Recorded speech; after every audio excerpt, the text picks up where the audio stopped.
Hello बच्चों, let's see this question.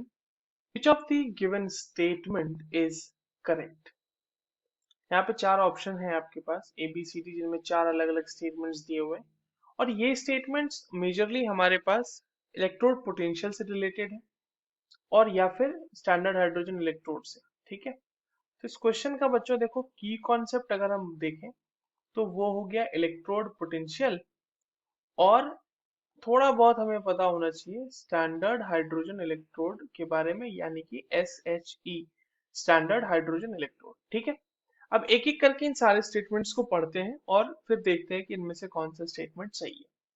देखो, जो पहला स्टेटमेंट कहा जा रहा है वो कहा जा रहा है कि स्टैंडर्ड हाइड्रोजन इलेक्ट्रोड में जो डाइहाइड्रोजन गैस का प्रेशर होता है वो लो होना चाहिए and pH of solution should be 0। तो जो प्रेशर होता है, अगर हम SHE की बात कर रहे हैं, ठीक है, स्टैंडर्ड हाइड्रोजन इलेक्ट्रोड की बात कर रहे हैं, तो वहां पे पीएच जो होता है सॉरी प्रेशर जो होता है H2 का, वो होता है 1 एटमॉस्फेरिक प्रेशर।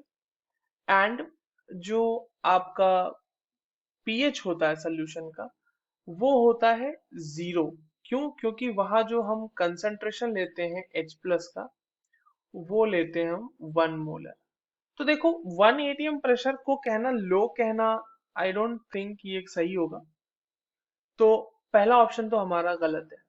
ऑप्शन बी क्या कह रहा है कि in the reaction H2O2 plus O3 से बना रहा है 2H2O और 2O2।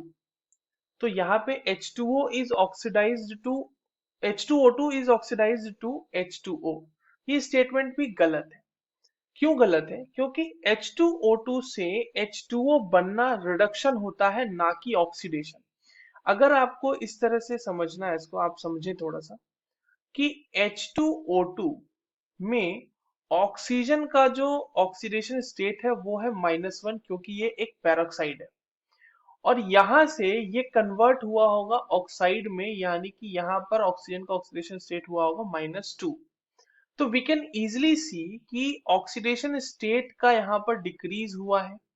तो ऑक्सीडेशन स्टेट का डिक्रीज होना इज रिडक्शन, नॉट ऑक्सीडेशन।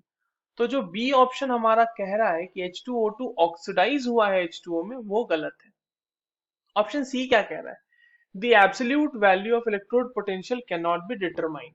ये स्टेटमेंट बिल्कुल सही है। जो आपके पास इलेक्ट्रोड पोटेंशियल्स होते हैं, इलेक्ट्रोड पोटेंशियल्स, वो रेफरेंस में मेजर किए जाते हैं। Electrode potential is measured in reference, measured in reference. जैसे कि अगर हम मान लीजिए कि जनरली हम एग्जांपल के तौर पे ले लेते हैं SHE, स्टैंडर्ड हाइड्रोजन इलेक्ट्रोड को हम लोग यूज करते हैं रेफरेंस, और उसकी इलेक्ट्रोड पोटेंशियल की वैल्यू 0 मान लेते हैं, और उसके हेल्प से हम फिर कैलकुलेट करते हैं। You can also use calomel electrode. Calomel electrode की मदद से भी हम कई बार मेजर करते हैं इलेक्ट्रोड पोटेंशियल को। सो हमेशा ही रेफरेंस में मेजर होता है वो। तो ऑप्शन सी तो हमारा सही है।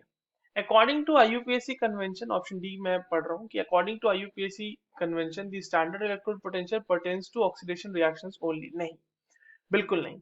ठीक इसका उल्टा होता है। जो आपको IUPAC के अकॉर्डिंग जो मिली हुई है, एक इलेक्ट्रोकेमिकल सीरीज दी जाती है, तो उसमें जो भी इलेक्ट्रोड पोटेंशियल होते हैं, अगर हम नॉर्मली कह रहे हैं कि इलेक्ट्रोड पोटेंशियल, तो वो रिएक्शन जो है वो रिडक्शन को इंडिकेट करती होगी, रिडक्शन पोटेंशियल को इंडिकेट करती होगी। And the entire electrochemical series is being prepared on the basis of this.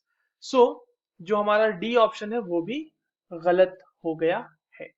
हाँ, मतलब हम ऑक्सीडेशन के लिए भी उसको यूज कर सकते हैं, ऑक्सीडेशन रिएक्शन को डिपिक्ट करने के लिए, but majorly it is use, not majorly, by convention it has been accepted कि वो इलेक्ट्रो रिडक्शन पोटेंशियल को ही शो कर रहा होगा। So the correct answer for this question is option C. I hope you understood this well. All the very best.